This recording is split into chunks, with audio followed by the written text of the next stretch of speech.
Seenaa Champions League Awurooppaa keessatti guyyaa kaleessaa riikardii addaatu galmaa'ee jira. Waa'ee kanaa dubbachuudhaaf waa'ee lakkoo Hamzaa Hussein waliin jirra. Egaa Hamzaa guyyaan kaleessaa taphattoota kubbaa miilaa warra kubbaa miilaa jaallatan biratti galgala addaa ture. Gooliiwwan 9 daawwanneerraa akkamitti argite? Yaa seenaa kubbaa miilaa Awurooppaa keessatti seenaa kubbaa miilaa keessatti iyyuu waggoota 60 erga gooliin amma kana lakkaa'ame keessaa tapha nuusa xumuraa morkii Champions League irratti dorgommii Awurooppaa irratti walumaa galatti jechuudha gooliin hagi kun lakkaa'amee hin beeku. Walakkaa xumuraa irratti. Walakkaa xumuraa irratti.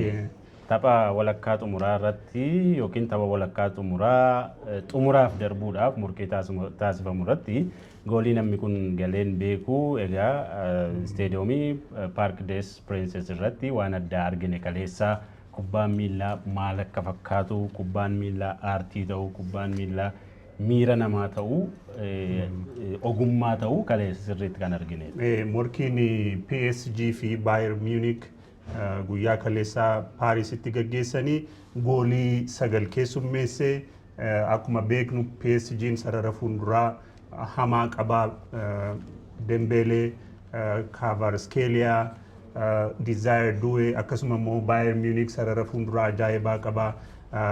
Harry Kane jira, Olise jira, Luis Diaz jira. Luis Diaz Bayern Munich erga galee, Olisenis baruma kana Bayern Munich galee Kane wajjiniin ta'uudhaan bara kana walumatti gooliiwwan 100 lakkoofsisuu danda'aniiru jarri sadan kuni. Guyyaa kaleessaa taphni adda ta'ee kan sababni mul'atee fi leenjistootni garee lamaanii tooftaa taphaa ittisa yookaan qabxii qabatanii bahuu irratti xiyyeeffate otoo hin taane tapha miidhagaa taphatanii gooliiwwan hamma danda'an galchanii darbuu yaadanii tapha agarsiisan ture. Sun dinqisiifannaa jaallattoota kubbaa miilaa irraa argamsiisee jira. Akkanuma immoo gareen kaan qaamni kaan kubbaa kaachoo fakkeessitanii ittisni jiraachuun irra ture wanni jedhu gama kaaniin hin dhaga'ama. Garuu warri kubbaa miilaa jifachuu irratti xiyyeeffate jaallatan tapha kana baay'ee dinqisiifatanii jiru. Akkuma jette taphi kun silaa kan eegamee ture dhiibbaa jala ta'anii taphatu ittisa irratti xiyyeeffatu jiramti. Gulantaa kanatti waan akkasii heddaa isaan garuu kana mul'isne waan addunyaan kubbaa miilaa irraa gulantaa kanatti hin eegne wayii agarsiisan fuulduratti bahanii taphachuu hundiyyuu goolii fiduu carraa goolii uumuu sanarratti xiyyeeffatanii kubbaa banaa ta'e cufaniitu hin taane kubbaa bareedaa banaa ta'e kan taphattoonni hundiyyuu dandeettii isaanii baasanii irratti mul'isan agarsiisanii kun baay'inni gooliis akka lakkaa'amu taasiseera. Keessaa kubbaa miilaa irratti dirree keessatti yoo gooliin galee yoo miirri jira miti gamasii gamanaa miirri ho'aan jiraateedha kan namatti tolu. Duratti akkuma kaasne bara taphaa 1959-60dha gooliin 6-3 kan lakkaa'ame innis Eintracht Frankfurt Rangers yeroo mo'ateedha. Gulantaa kanatti tapha dorgommii Awurooppaa erga yeroo sanaati goolii namni kun hin lakkaa'amne. Kanaaf iyyuu tapha ajaa'ibaati. Waa'ee tapha kanaa akkuma sila jenne warri tapha jifachuu irratti hundaa'e warri jaallatan fakkeenyaaf Thierry Henry yaada kenneen waggoota 2-3 darbanii fi kubbaan miilaa qabxii argachuu irratti hundaa'ee waan taphatamuuf tooftaa sana irratti hundaa'ee qabatanii leenjistoonni waan dirree galanii fi nuffisiisaa ta'ee ture dhugaa dubbachuudhaaf jedhee har'a garuu wanni sun hin taane baay'ee gammadeen jira yaada jedhu kennee jira. Leenjisaan PSG Enrique egaa waggoota 15f leenjisaa ta'ee tajaajilaa jira. Gareen ani leenjisu tapha ajaa'ibaa akkanaa irratti hirmaatee arguu kootti baay'een gammadee yaada jedhu ofiis bashannanee tapha sanaan bashannanee akka jiru ibsee jira. Akkuma jenne egaa gareen morkii sadarkaa kanarratti goolii hanga kanaa gareen lamaanuu 4-5tti galee suni leenjistootaaf gaarii miti, goolii eegdotaaf gaarii miti. Haa ta'u malee baay'ee bashannaneen jira yaada jedhu kenneera Enriqeen. Daqiiqaan 45 jalqabaa ajaa'iba ture akka isaan itti jalqabanii. Ammoo daqiiqaa 45 jalqabaa tun taanee boqonnaa boodas taphii ture akkuma sana akki taphi kun itti jalqabamee gadi hin deebine. Inuma waan si ajaa'ibu taphi kun boqonnaa dura 3-2 xumurame miti. Boqonnaa booda immoo goolii 4tu galee jechuudha. Kanaafiyyuu taphichi waan isaa akkatti jalqabetu gadi hin buusin xumurame jechuudha. Kanaafuu tapha addunyaa ammaa kanaa keessatti tapha addaati. Taphi akkasii waggoota kurna hedduu keessatti yeroo tokko kan ta'udha. Yeroo dheeraafis seenaa ta'e yookiin immoo yaadannoo ta'e kan turudha jedhanii warri waa'ee ispoortii gabaasan irraa dubbataa jiru. Leenjisaan Bayern Munich Vincent Kompaniis akkanuma waa'ee tapha kanaa gaafatamee ture. Egaa akkuma sila jenne goolii galeen duubatti wanta haasa'amaa jiru akkamittiin ittisni laafaan akkasii ta'a waan jedhudha. Fakkeenyaaf yaalii goolii gareen lamaan taasisan gaafa laaltu yaalii goolii xiqqaatu godhame. Fakkeenyaaf gooliiwwan yaaliin goolii Bayern Munich irratti godhaman 5. 5 immoo goolii ta'uu danda'aniiru. Kana gaafa laaltu xiinxaltoonni kubbaa miilaa akka jedhan gareen lamaan ittisa irratti dadhaboodha waan jedhudha. Waan si ajaa'ibu taphi kuni tapha gareen lamaan iyyuu wal morkatanii irree walii bira dhaabbatanii ittiin xumuranidha. Tokko dursee tokko sakaan irratti olaantummaa argatee tuun taane jalqaba Bayern Munich dursee achi PSG'n dursee Bayern Munich dursuutti deebii akkasitiin ituu waliin morkatanii tapha xumurarra ga'eedha. Kanaaf bareede taphi kuni. Yaa Vincent Kompaniin ittisa irrattis badaa wanti fooyyessuun nurra jiru haa jiraatu iyyuu malee ittisni keenyas ittisa gaggaarii gochuusaa argeen jira garuu fooyyessinaa jedha. Taphni marroo lammataa Munichitti godhamu baay'ee murteessaa ta'a. Allianz Areenaan qophaa'ee morkii jabaa kanaa fi deeggarsa gochuutu irra jira yaada jedhu Kompaniin kennee jira. Taphni kun gaggeeffamuu duras jaallattoota kubbaa miilaa biratti baay'ee eegamaa ture.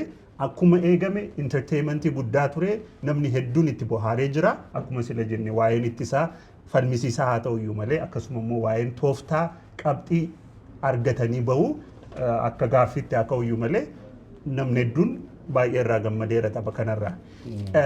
Wanti biraan kaasnee darbuu dandeenyu garuu har'as morkiin Champions League Awurooppaa Arsenaaliif Atletico Madrid gidduutti godhama. Keessumaa immoo egaa hordoftoota keenya biratti deeggarsa guddaa akka qabu Arsenaal tapha kanarraa maal argee waan jedhutu haasa'amaa jira miidiyaa hawaasummaa gubbaa irrattis namoonni tokko yaada yeroo kennanis argeen jira. Haalli taphaa Bayern Munichis haa darbu, PSG'nis haa darbu, gareen lamaan kun haalli taphaa agarsiisan kuni Arsenaaliif yaaddoodha moo abdiidha waan jedhu kaasuu dandeenya. Yaa Arsenaali egaa akkuma gidduu kana beennu dhiibbaa jala ta'eeti kan inni taphatu. Keessumaayyuu immoo morkii Premier League yeroo taphatu dhiibbaa jala ta'ee baay'ee dhiphina keessa ta'eeti kan inni taphataa jiru. Kanarraa kan ka'e illee qabxii illee gataa jira. Champions League illee akkasuma fakkeenyaaf PSG fi Bayern Munich akka baranaa goolii hedduu galchanii beekan. Goolii hedduu galchuudhaan ituun sodaatin dhiibbaa jala tuun galin fuulduratti ba'anii taphachuudhaan goolii argatanii qabxiis argatanii bahu. Kilaboota akkasiiti. Arsenaal immoo gama kaaniin ittisarraa abdata miti Arsenaal. Ittisarratti xiyyeeffatee kilaba goolii illee taatu goolii muraasaan qabxii argatee bahu kilaba barbaadudha. Kanaafuu kilaboota kanneen lamaan wajjiniin walgitaa kan jedhu gaaffii guddaa kan ta'u. Haalli taphaa Mikel Arteetaan itti fayyadamaa jiru haalli itti goolii galchu mataan isaa gareen Arsenaal haala tapha dirree keessatti godhamee dhufu miti. Kubbaa kaa'amee dhiitamurraa gooliiwwan hedduu galchuudhaan darbannaa harkaarraa, koornaarraa, rukuttaa adabbiirraa gooliiwwan akkanaati kan argachaa jiru. Taphni kaleessa argine immoo hundi isaayyuu tapha walii kennanii goolii galchuudhaan dhufanidha. Kunni Arsenaal akkamittiin garee lamaan kana wajjiniin yoo Atletico Madrid injifatee darbee Atletico Madridis akkanuma tooftaa taphaa ajaa'ibaa garee qabudha. Ittisa irrattis garee cimaadha. Tarii immoo Arsenaal caala wanti gaariin baalaansii garee Atletico Madrid keessa jiru. Ittisa irrattis injifachuu irrattis haalli isaan itti deeman jabaa ta'uu isaati. Egaa taphni kaleessaa suni waa'ee tapha har'aa fi tapha xumuraa waan akeeku hedduu qaba.